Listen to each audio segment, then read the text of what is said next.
Hello everyone, আসসালামু আলাইকুম। আশা করি সবাই ভালো আছেন। আজকে আমি আপনাদের সাথে শেয়ার করব ড্রেস মেকিং ভিডিও। এটাই আমার ফার্স্ট ড্রেস মেকিং ভিডিও। তো আজকের ভিডিওতে আমি শেয়ার করতে যাচ্ছি 44 ইঞ্চি বডির কামিজ কাটিং। তো 44 ইঞ্চি বডির কামিজ কাটিংয়ের জন্য আমি প্রথমে এখানে কাপড় নিয়ে নিয়েছি। 3 পিসের কাপড়গুলো এখানে থাকে 2 হাত বহরের কাপড়, 2.5 গজ পরিমাণ থাকে। তো এই কাপড়টাকে প্রথমে আমি 4 পাটি ভাঁজ করে নেব। আমি যার জন্য এই ড্রেসটা বানাচ্ছি তার বডি হচ্ছে 44 ইঞ্চি। এই পর্যন্ত নিয়ে আমি 4 পাটে ভাঁজ করে নেব। দেন 4 পাটে ভাঁজ করে নেওয়ার পরে কাপড়টাকে আমি সোজা করে কেটে নেব। কাপড়টাকে সোজা করে কেটে নেওয়ার পরে আমি আরও 1/2 ইঞ্চি পরিমাণ এক্সট্রা রেখে কাপড়ে বাড়তি রেখে দাগ দিয়ে নেব। তো দাগের নিচ থেকে আমি লম্বার মাপটা নিয়ে নেব। যে আমি লম্বা নিব এখানে 40 ইঞ্চি, যেহেতু আমি শর্ট জামা বানাবো এটা, আর এটার সালোয়ারটা আমি কুর্তি সালোয়ার বানাবো, সেই জন্য এটার কামিজটা আমি শর্ট বানাবো। তো এক্সট্রা আরও 1.5 ইঞ্চি পরিমাণ নিয়ে দাগ করে নেব। দাগ করে নেওয়ার পরে আমি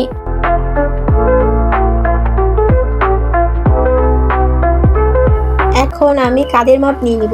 44 ইঞ্চি বডির কাঁধ নিব আমি 15 ইঞ্চি। 15-র 2 ভাগের 1 ভাগ 7.5 ইঞ্চি। 7.5 ইঞ্চিতে একটা মার্ক করব, অ্যান্ড আর্মহোলের সাইডেও আমি 7.5 ইঞ্চিতে একটা মার্ক করে নেব।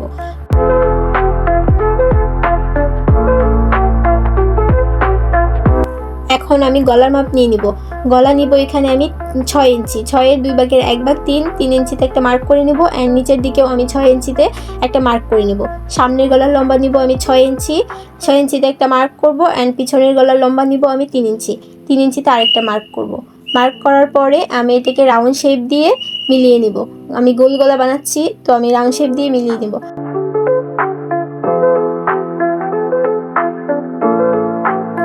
এখন আমি আর্মহোলের মাপ নিয়ে নিব। আর্মহোলের মাপ নেওয়ার জন্য আমি ফিতাটাকে আর্মহোলের মাপের দাগে ধরে মিডিল পয়েন্টে একটা দাগ কেটে নেব।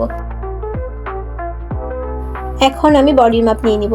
46-এর 4 ভাগের 1 ভাগ 11 ইঞ্চি। আমি 11.5 ইঞ্চিতে একটা দাগ কেটে নিয়েছি। উনি যেহেতু একটু লুজ ফিটিং করতে পছন্দ করেন,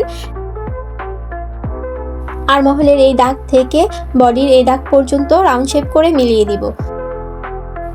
এখন আমি উপর থেকে 1/2 ইঞ্চি বাদ রেখে 20 ইঞ্চিতে মার্ক করে নেব সাইড ফাড়ার জন্য। তো দুই দিক থেকে সেমভাবে 20 ইঞ্চিতে মার্ক করে নেব যেন সোজা হয়। তো এইভাবে আমি দাগ টেনে নেব। দাগ টেনে নেওয়ার পরে বডি মাপের থেকে আমি 1 ইঞ্চি পরিমাণ বাড়িয়ে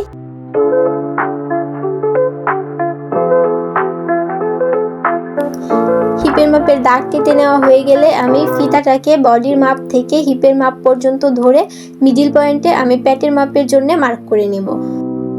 বডির মাপের থেকে 1 ইঞ্চি কমিয়ে প্যাটের মাপের জন্য দাগ কেটে নেব।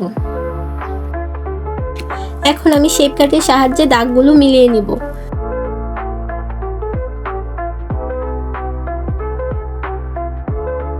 এখন আমি এই দাগ অনুযায়ী কাপড়টাকে কাটিং করে নেব। যেহেতু আমি প্রফেশনাল দর্জি না, তাই আমার না আছে প্রফেশনাল সেটআপ, না আছে অভিজ্ঞতা।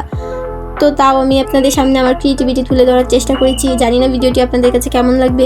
যদি ভিডিওটি ভালো লাগে তাহলে অবশ্যই একটা লাইক করে দিন, আর যারা এখন আমার চ্যানেলটাকে সাবস্ক্রাইব করেননি তারা অবশ্যই সাবস্ক্রাইব করে দিন, আর যারা অলরেডি সাবস্ক্রাইব করে দিয়েছেন তাদেরকে অসংখ্য ধন্যবাদ। আর যারা ফেসবুক থেকে দেখছেন তারা অবশ্যই একটা লাইক করে দিন ভিডিওটি, আর ভিডিওটি কেমন হয়েছে অবশ্যই আপনার মূল্যবান মতামত কমেন্টে জানিয়ে দিন।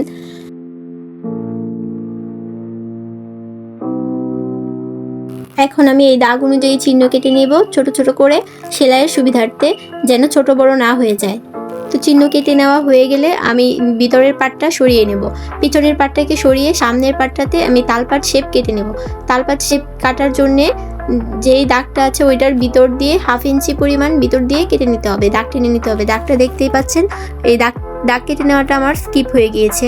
তো এইভাবে হচ্ছে আমি ভিতর দিয়ে 1/2 ইঞ্চি পরিমাণ দাগ কেটে নেব। দাগ কেটে নেওয়া হয়ে গেলে দুইটা জামার পাড় আমি ভাঁজ করে রেখে দেব। এখন হচ্ছে আমি হাতা কাটিং করব। তো হাতা কাটিং করার জন্য আমার সাইড থেকে যে কাপড়টা বের হয়েছিল আমি সেই কাপড়টা নিয়ে নিয়েছি। যেহেতু 44 ইঞ্চি বডি ছিল তাই কাপড় আমার এখানে জোড়া করতে হবে, আর উনি যেহেতু লং হাতা পরবে বললো উনি, তো লং হাতা পরার জন্য এখানে জোড়া পড়বে। আর যদি আমি শর্ট হাতা বানাতাম বা 3 কোয়ার্টার বানাতাম তাহলে জোড়া পড়তো না। তো লং হাতার জন্য আমি হচ্ছে এখানে হাতার লম্বা নিয়ে নিয়েছি 18 ইঞ্চি। তো 18 ইঞ্চিতে একটা দাগ কেটে নেব। দাগ কেটে নেওয়ার পরে আরও এক্সট্রা নিয়ে নিব আমি 1 ইঞ্চি পরিমাণ সেলাইয়ের জন্যে, হাতার মোহরি সেলাইয়ের জন্যে।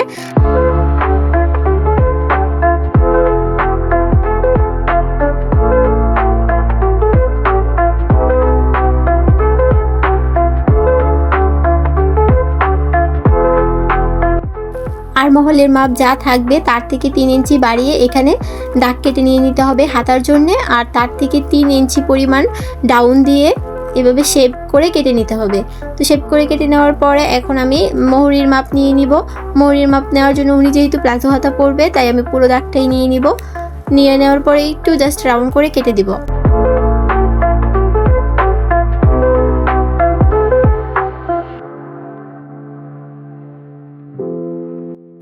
এখন আমি গলা কাটিং করে নিব।